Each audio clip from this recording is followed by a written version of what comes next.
The courtroom was packed so tightly it felt less like an audience and more like a crowd before a storm. Shoulders touched, breaths overlapped, and even the old air conditioning seemed too small for the weight of the day. People stood along the walls, holding their phones low, waiting for the moment when the red camera lights flicked on. The smell of polished oak mixed with dust and body heat. When the bailiff called the room to rise, benches creaked in unison, a tide of bodies straightening in respect. Except one. He stayed seated. A boy, not yet 18, skinny in the way of someone still outgrowing himself. A baseball cap pulled low, sneakers resting casually on the rung in front of him, one leg crossed over the other like he was lounging in a cafeteria. He tilted his head back and laughed. Too loud, too deliberate. Seriously? This is what you call a court? His voice cracked through the hush, sharp, cocky. You're in a robe, but we all know it's a TV circus. I don't even need a lawyer to beat you. The silence that followed was heavier than noise. A woman near the back gasped audibly. Two men exchanged quick looks, one whispering, "He doesn't know what he's doing." A nervous laugh sputtered from someone in the second row and died instantly. Judge Judy had already taken her place, her robe falling perfectly, her lace collar sharp and bright against the dark fabric. She didn't blink, didn't shift. Her eyes cut straight to him, steady as a blade. When she spoke, her voice was level, almost soft, but it carried the weight of iron. "Young man, this is not a circus. This is your catastrophe. But please," she let the pause stretch until every breath stalled, "show us your act." The audience reacted as one, heads snapping, whispers rippling, the air tightening with the sense that something irreversible had just begun. The boy smirked, leaning back farther, his sneaker tapping against the bench in rhythm, a drummer in his own performance. The bailiff shifted, ready to speak, but Judy lifted a hand. The gesture was enough. The man stopped mid-breath. Even the gallery stilled, the hum of the air conditioning returning faintly, like the world exhaling again. "Name," Judy said. The word wasn't a request. The boy leaned forward, elbows on his knees, and gave it like a dare. The stenographer's fingers flicked across the keys, recording every syllable, face neutral but eyes betraying a flicker of disbelief. "And why are you here?" Judy asked. He grinned wider, proud to have the floor. "Because some bitter adults can't stand a teenager making money. They're suing me for a couple thousand over electronics I resold. Jealousy, plain and simple. I made more at 17 than they ever will." That landed like a thrown stone. A handful of people in the gallery gasped or chuckled in disbelief. One man shook his head and muttered, "Oh, he's cooked." Phones lifted again, little red lights glowing like fireflies. The boy grabbed a manila folder, shook it once for effect, then tossed it onto the table. It hit hard enough that the microphones caught the thud, papers scattering slightly inside. "There," he said. "My proof. Read it, and let's be done." Judy reached for the folder without looking at him, as if he weren't even part of the equation. The room grew impossibly quiet. A zipper froze mid-pull, a cough smothered itself in someone's sleeve. She flipped through the pages slowly, her pen clicking once, sharp in the silence. Outside, clouds rolled across the windows, dulling the light until the room felt closer, heavier. The boy reclined farther, smirk intact, glancing sideways at the cameras, as if daring them to frame his confidence. "These papers were printed last week," Judy said finally, her tone conversational but merciless. "The transaction you claim happened 6 months ago." The room erupted, not loudly, but enough. A hissed "no way," a low whistle, a ripple of whispered disbelief. The bailiff's glare quieted the noise, but the tension remained, humming like a live wire. The boy didn't flinch. "So what? I made a copy for you. You're welcome. Not a crime, Grandma." The word hit wrong. People in the gallery winced, shifting uneasily. Judy's lips curved, just the faintest seam at one corner. It wasn't amusement. It was recognition. He'd already given her the thread to pull. He didn't notice. He adjusted his cap, sat forward, and spread the papers out like cards at a poker table. His sneakers squeaked against the varnished floor, a sound that betrayed nerves he didn't yet acknowledge. "Let's begin," Judy said, calm as a surgeon before the first cut. The boy swallowed hard, throat tight, but he covered it with another grin. He launched into his story, fast, confident, explaining margins and resale, blaming jealous competitors, declaring his genius. His words raced, but Judy's eyes weren't on him. She traced a corner of the page with one fingertip, noting the inconsistency he hadn't realized he'd handed her. The gallery leaned in unconsciously, bodies tilting toward the collision they knew was coming. Even the storm outside seemed to pause, rain suspended on the edge of falling. He looked down again, then up, then back down, his rhythm faltering for the first time. And in that split-second hesitation, everyone in the room felt it, the first crack in his performance. Where are you watching from? Let me know in the comments below, and don't forget to subscribe to this channel. He leaned forward, elbows on the table, still wearing the smirk he thought kept him in control. His voice rose too easily, too loud for the stillness. Let's get this straight, he said, tapping the folder with the tips of his fingers like it was a drum. They're suing me because they can't handle a kid who out-hustled them. I resold some electronics, made a few thousand, and now they're crying foul. They're jealous, plain and simple. I'm 17 and already smarter than half this room. The words were meant for the cameras, not for Judy. A few chuckles burst from the benches, but they were edged with disbelief, not support. One man muttered, "He's still talking," and the whisper carried further than it should have. Judy didn't answer. She opened the folder with quiet precision, sliding one page free, then another. The rustle of paper was the only sound until the stenographer's keys resumed their steady patter, documenting everything. The boy pushed on. "Look at the highlights. I made it easy for you. Invoices, tracking numbers, texts. Proof they got what they paid for. They used it, then wanted a refund. That's not how business works." He shoved a stapled packet toward the bench with a flourish, as if he'd just presented winning cards. Judy lifted the top page. The paper still smelled of toner. She turned it slowly, holding it up just long enough for the overhead camera to catch a faint watermark. No expression crossed her face. "These were printed a week ago," she said, tone flat as a ruler. "The transaction was 6 months ago." The gallery reacted in waves, a sharp gasp, a low whistle, muttered disbelief. Phones lifted until the bailiff's glare forced them down again. The boy didn't falter. "So what? I made clean copies. You should be thanking me." He gave a sharp laugh. "Not a crime, Grandma." The insult thudded against the silence. A few heads turned sharply toward him. Nobody laughed. Judy's lips twitched, a micro-expression that wasn't amusement. It was recognition. He'd already slipped. She placed 2 pages side by side, aligning the corners carefully. The fluorescent lights hummed louder in the pause. "Show me," she said evenly. "Which document proves you owed nothing after the sale?" He jabbed a finger at one sheet. "That one. Signed. Dated." "By whom?" "By me and them," he said quickly, leaning over the scrawled initials at the bottom. "And the date?" "It's right there," he snapped. "You can read it." "I can," she replied. "The question is, can you?" He bent closer, lips moving as he read the numbers. A tiny hesitation betrayed him, eyes stumbling between a 9 and a 6. He recovered with forced confidence. Clear as day. Judy said nothing. She shifted to another page, a delivery receipt. The signature was a neat loop, suspiciously identical to the scrawl on the contract. She didn't comment yet. "Did you receive the refund request within the return window you listed here?" she asked. "They tried to," he said, dismissive. "But they were scamming me. Doesn't matter." "It matters," Judy said, her tone final. The gallery rustled at the bluntness. The boy blew out air, trying for nonchalance. "Look, adults hate losing to a kid.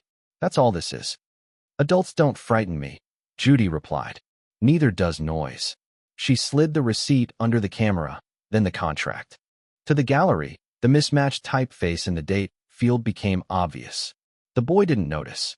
He was busy scanning faces in the crowd, hoping for signs of approval. He found none. "Who added this margin note?" Judy asked suddenly, pen resting on a line. "Me," he said, shrugging. "To keep it clean." "Clean," she repeated, letting the words sit heavy. The stenographer's keys clicked faster. The boy's knee began to bounce under the table. "You claimed you reinvested the money," Judy said. "In what?" "More stock. My business. I don't need anyone's approval." "Your business. Your documents," Judy echoed quietly. "So you'll have no trouble producing the originals." His smirk cracked. "They're digital." "Then we'll look at them," Judy said. "Now, unlock your phone." The gallery leaned in as he pulled a scratch device from his pocket. His hands weren't steady now. He typed his code. The screen lit up, full of unread notifications. He tried to swipe them away too quickly and missed. A preview banner lingered, words visible to the front row. Judy's gaze didn't waver. "Open the folder," she said. He hesitated. "It's in my messages." "Then we'll read your messages," she answered, voice calm, inexorable. The boy froze, thumb hovering above a thread marked with a smirking emoji. His chest rose too fast. Finally, he tapped. The gallery saw bubbles of text appear, the beginning of a sentence half visible at the top. "I faked the numbers." Judy extended her hand. He placed the phone in her palm, his fingers reluctant to let go. "We'll read them aloud," she said. The boy's smirk vanished. His knees shook under the table, rattling against what the microphones couldn't hide. The phone's glow painted his face an unhealthy blue. Judy didn't look at him. Her eyes stayed on the cracked glass, thumb steady as she scrolled. The gallery leaned forward as one body. No coughs, no whispers. Only the faint tick of the stenographer's keys, brittle as hail. Beneath the document camera, the screen lit up with a half-line of text. "I faked the numbers." The gallery saw it before Judy spoke. The collective intake of breath was sharp enough to bend the air. He tried to shrug. "People joke. Texts are sarcasm. You can't take that seriously." Judy's voice was calm, almost polite. "Then let's see the rest." She scrolled down. A gray bubble expanded. "Swap the totals. If they ask, say it was a screenshot glitch." Below, a reply. "Bro, that's reckless. Keep your head." The sender's name glowed at the top. Dax. A low rustle moved through the benches. Even those who had come for spectacle understood what they were reading. "Who is Dax?" Judy asked. "A friend," the boy muttered. "Not part of this." "He's part enough to warn you," Judy said. The boy reached out for the phone, but her palm lifted. He froze. His sneakers rattled against the bench until he locked his legs still. Judy pinched open a photo. The monitor filled with an invoice. The total line was jagged, the number pasted, edges pixelated. She didn't explain. She let the gallery see for themselves. "Why is this number different from the rest of the text?" she asked. "Compression," he blurted. "Phones do that." "Not selectively," she replied. His throat bobbed. He tried a grin that didn't reach his eyes. "You're really into fonts, huh?" Someone in the front row laughed once, nervously, then silenced themselves. Judy slid the phone aside and set the printed contract under the camera. "You said these were copies." "They aren't." "You said digital made originals irrelevant." "It doesn't." "You said jealousy explains everything." "It doesn't erase fraud." The boy leaned forward, hands spread. "They came at me first. I'm not the bad guy." "You forged what you couldn't defend," Judy said evenly. The word landed with a metallic weight. The side door latch clicked. Heads turned. A young man in a hoodie stepped in, phone in hand. He spoke without hesitation. "Leo Vargas. We used to buy and sell together." The boy jerked upright. "No." Judy didn't look at him. "Do you have business here?" Leo nodded. "Yes. He texted me about the numbers. Said he reworked the totals and told me if anyone asked. I should say the screenshot came that way. I kept the messages." The gallery buzzed, then fell still again under the bailiff's glance. The boy shook his head violently. "Liar. He begged me." "Enough." Judy cut in, quiet but final. She beckoned Leo forward. He handed over his phone, screen glowing with a thread of messages. "Do you consent to making these public?" "Yes," Leo said. "I just want the truth out." Judy placed his phone beside the boy's. Two rectangles of light glowed on the bench. She tilted them to the overhead camera. Side by side, the threads matched, timestamps minutes apart, words nearly identical. One read, "I tweaked the totals.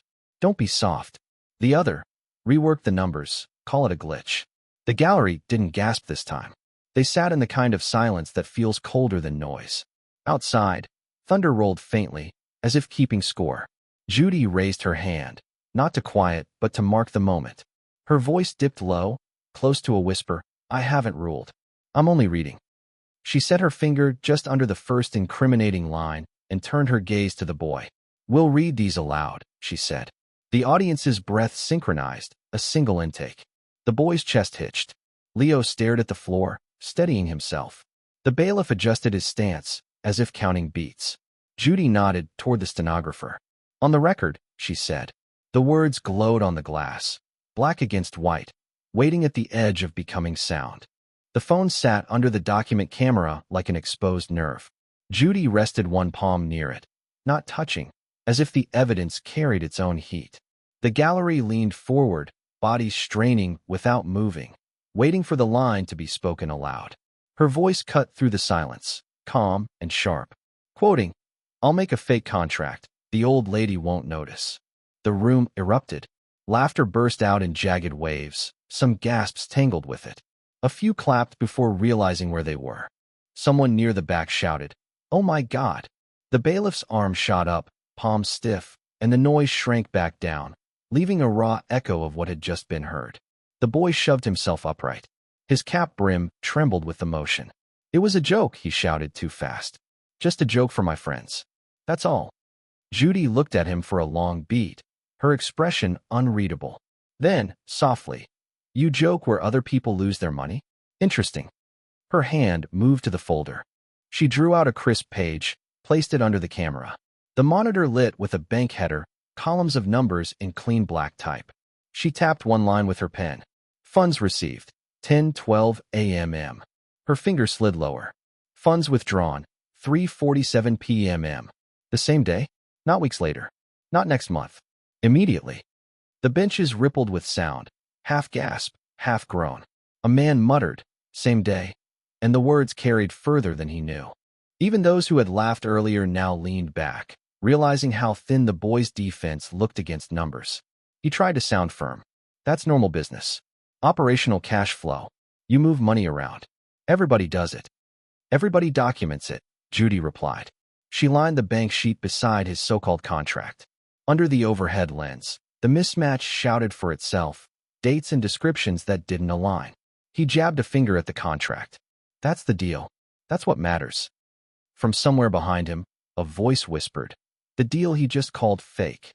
The gallery stifled nervous laughter until Judy's raised hand silenced them completely. "You wrote about a fake contract," she said evenly. "You wrote about backfilled numbers. The bank shows funds disappearing in hours. These are not jokes. These are events." He shook his head hard enough to knock his cap off center. "You don't get it. That's how we talk. Online, it's banter." "I understand loss," Judy said. "And motive. And records." She tapped the memo field, "Deposit per agreement." "Your own language. Convenient, considering you had no valid agreement that day." His jaw worked, trying to keep its shape. "People clean up paperwork later. Everyone does. Normal is when records agree with each other," she said. "Yours argue." The boy's leg began to shake under the table, sneakers rapping the wood like a quiet metronome of panic. He pushed forward again. "I reinvested. That's all. I'm building. People hate that I'm young and ahead of them." "People see arithmetic," Judy replied. "Not age. Arithmetic." She slid another sheet forward. A log of account activity appeared under the lens, rows of edits marked with his login ID. "Here. The week after the refund request. Amounts changed. Descriptions altered. Every edit traced to you." His hands flew up. "Of course my ID's there. I manage my own books. That proves nothing." "It proves you touched the story," she said simply. The gallery murmured approval, soft, weighted. A woman in the front row exhaled as if she'd been holding her breath for minutes. Even the teenagers had lowered their phones now, watching with their eyes instead of their screens. Judy stacked the exhibits, neat, precise taps. "Humor thrives in private," she said. "In transactions, it rots. What we have here is not a punchline. It is a sequence. Money in, money out, numbers rewritten, jokes predicting nobody would notice." The boy winced at old lady when she repeated his words, as if hearing them in her voice made them heavier. He reached toward the evidence, but stopped halfway, hand hovering helpless above the paper. "You claim this is entertainment," Judy said, her tone cool. "But you've supplied the script." A nervous chuckle flickered through the benches, then vanished. Judy turned slightly toward the clerk. "Mark the messages and bank statement as exhibits. Prepare the next witness." The boy's head whipped toward her. "Next witness? Who?" No one answered. A click sounded at the side door. The audience pivoted as one. Behind the glass panel, a shadow lingered, older, deliberate, the outline of a blazer and a satchel strap across one shoulder. Rain darkened the fabric at the edges. The hinges gave, and the door opened inward. The gallery leaned forward unconsciously, pulled by the gravity of what was about to step through. The door opened, and a man walked in with the quiet assurance of someone used to commanding a room without raising his voice. He was in his late 40s, rain darkening the shoulders of his blazer, wire-rimmed glasses slipping down his nose. A satchel hung from one arm, its corners worn, heavy with papers. "Identify yourself," the bailiff ordered. "Professor Alan Merritt, Business and Information Systems, Essex Community College." His tone was calm, almost academic. The gallery reacted at once.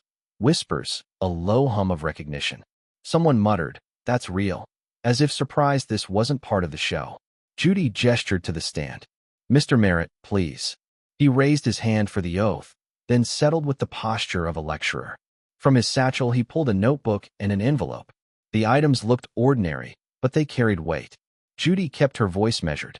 "Tell us what you know of the defendant." Merritt looked at the boy, not with hostility, but with the detached precision of a teacher describing a student's exam paper. "He's in my e-commerce class. Bright, restless, more interested in bending rules than learning them." He tapped the notebook. Two moments stand out. "Go on." "First, during class, we discussed payment systems and chargebacks. He said, and I quote, 'Judges don't understand crypto. If you route it through the right chain, they'll never catch it. Too old school.'" He laughed. The class laughed. I noted it. The gallery buzzed, disbelief mixed with dark amusement. "Second," Merritt continued, sliding the envelope forward. "In office hours, he told me he was testing something. He said, 'I'll make a contract template that looks real for TV. She won't get it. She's too old to know crypto bridging.' He asked if I'd give him extra credit for innovation. I declined." The boy lurched up in his chair. "He's twisting it. That was hypothetical. I was joking." Merritt remained steady. "You wrote part of a wallet address on my desk pad. You asked if I knew how to make screenshots look native. Those weren't hypotheticals." The room rippled with a restrained gasp. Phones hovered midair. Judy opened the envelope, placing its contents under the camera, a class sign-in sheet, photocopied notes with the wallet digits scribbled in the margin, and an email confirming the appointment. Mundane papers, suddenly sharp as blades. "Anything else?" Judy asked. Merritt nodded. "Yes." In front of classmates, he said, "The judge won't understand the scheme. She's too old to know crypto payments." He was counting on ignorance. The gallery reacted instantly. Laughter, groans, a shocked, "Oh no." The bailiff raised his hand. Silence returned. Judy's gaze moved to the defendant. "Would you like to respond?" He slammed his palms on the table. "This is a setup. You all hate me because I'm young and smarter than you. He's jealous. Leo's jealous. Everyone's jealous. That's the truth." It fell flat. Faces in the gallery hardened. Even the teenagers who had laughed earlier now looked away, embarrassed for him. Judy's tone was cool, almost detached. "No, they don't hate you. They read you. Like an open comic book." The words landed harder than a shout. Silence spread, thick and absolute. The boy blinked, his mouth working soundlessly. Judy returned to Merritt. "Did he mention amounts?" "Yes. He said he received money in the morning and moved it by afternoon." He laughed. He said, "By the time they check, the chain will show something else." He was wrong. A murmur swept through the room. Judy nodded once. "Thank you, Professor. You may step down." Merritt packed his satchel, adjusted his glasses, and left without looking back. The door closed softly, leaving chalk dust and rain in the air. The boy sat rigid, knuckles white against the table. His voice cracked as he tried again. "I'm not a villain. I'm the future. You can't make me small because you're old." Judy didn't blink. Age is arithmetic. So is fraud. Both can be counted. She turned to the clerk. "Mark the professor's testimony and exhibits." The clerk moved. The gallery held still. The boy's knee hammered the wood under the table, his last rhythm of defiance. Judy's voice dropped, cold and final. "You've called this business. The record calls it fraud. We are nearly done." The words drew the entire gallery tighter. Phones lifted, breath shortened. The boy's face drained, his smirk gone, replaced by the look of someone realizing the end had already arrived. Judy reached for the gavel but didn't strike. She let the pause stretch, the silence deepen. The weight of what was coming filled every corner of the room. The storm outside pressed against the glass. Inside, everyone waited for the hammer to fall. The gavel hovered a breath above the wood. The room drew tight around that paused the way skin tightens around a wound. Stormlight pressed gray at the high windows. Inside, even the fluorescence seemed to dim in anticipation. Judy didn't rush. She set the gavel down with a single quiet tap that meant only one thing. Listen. She squared the exhibits into a single spine. Messages, bank confirmation, activity log, the professor's notes, the sign-in sheet. Corners aligned with neat, unhurried taps. Each click sounded like a door closing somewhere you couldn't see. The boy stared at her hands as though memorizing the sequence might reverse it. On the record, Judy said, voice level, iron under glass. Findings and judgment. Air thinned. A phone vibrated in a purse and was smothered. The stenographer lifted her chin a fraction. The bailiff settled his weight, broad palms steepled behind his back. Rain whispered against the building. You received funds from the plaintiff at 10:12 a.m. Judy began, eyes on the paper, not the face. At 3:47 p.m. the same day, most of those funds were withdrawn. She nudged the top sheet an inch, exposing the memo line. Deposit per agreement. You had no valid agreement. Your messages discuss a fake contract, rework totals, and calling edits a glitch. The signatures on your printouts replicate your own tremor. The activity log shows post-request edits under your login. A witness testified you boasted about being beyond scrutiny. She lifted her eyes. None of this is clever. It is blunt. The boy swallowed. The microphones caught the dry click. His fingers spread on the table, then clamped. The grip of a climber reaching for rock that isn't there. You call it business, Judy said. The record calls it fraud. A soft ripple ran the benches. No cheers. Only the quiet adjustment people make when truth lands and refuses to move. A woman breathed, there it is, and stared at her hands. Judgment for the plaintiff, Judy continued. Return of principal. Interest. Plaintiff's costs. She turned the page, and the figures settled into the air. Total, $20,000. Numbers do what numbers do when finally spoken. They find a place to sit. The room received it. One clipped gasp, a single clap smothered midair, the teenagers suddenly still as if math had sprouted teeth. The boy's face drained toward white. He opened his mouth. Fragments fell out. That's. If you intend to apologize, Judy said, say so. If you intend to blame everyone else, sit down. His pride reached for one last match. You're just old, he managed, but the word had no voltage left. It fell between them like a dead battery. Age is arithmetic, Judy said. So are choices. Both are counted here. She leaned a fraction forward, not to loom, but to shorten the distance to honesty. Payment is due immediately. If you fail, enforcement follows. If you alter records again, I notify the proper authorities. Bravado will not improve your position. A low, unanimous rolled the gallery, agreement with gravity. The bailiff seemed nearer to the table without stepping. The boy's fingers lost and found the edge of the wood, a nervous tide. I can't pay right now, he tried. It's not fair. They set me up. Judy lifted a hand. No flourish, only conclusion. Fair is returning what you took and the cost of taking it, she said. Fair is not a feeling you have when consequences arrive on time. She looked down at the squared stack and slid it back an inch, as if clearing a plate. You asked for a show. This isn't one. The sentence spread through the room like dye in water. A couple of smiles flickered and died. This wasn't comedy. The boy's eyes shone suddenly, a thin glaze that made him look exactly his age. He reached to adjust his cap and stopped, remembering there was nothing to fix that way. Judy let the silence expand until it revealed who could stand inside it. Then she tilted closer, voice narrowing to the temperature of glass. You wanted a show, she said. It's over. And the only star here is your stupidity. No laughter. The words didn't ask for it. They went to the wood, the air, his posture, and stayed. He flinched without being touched. Bailiff, Judy said, tone sliding back to ordinary, the way a surgeon speaks after a cut is done. Provide the plaintiff with the judgment order. Clerk will finalize exhibits A through H.